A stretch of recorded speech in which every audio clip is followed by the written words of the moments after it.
के चक्कर में। अरे हो गई कंगाल हम तो माल के चक्कर में। पढ़े के बेरा तो जाके घूमनी रहर में, गिर गइल बानी अब ओकर नजर में। हो गई कंगाल हम तो माल के चक्कर में। अरे हो गई कंगाल हम तो माल के चक्कर में।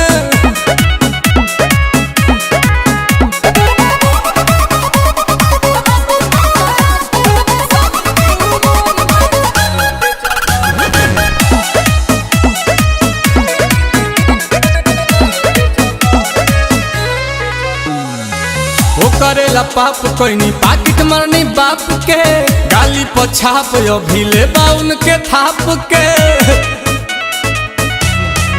कि हम तो अपन ही घरवा में चोर भइनी, बाटे कर जला दाइल करज खोर भइनी।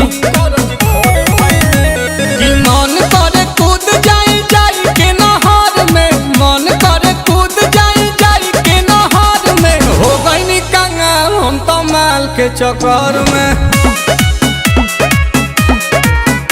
अरे हो गई कंगाल हम तो माल के चक्कर में।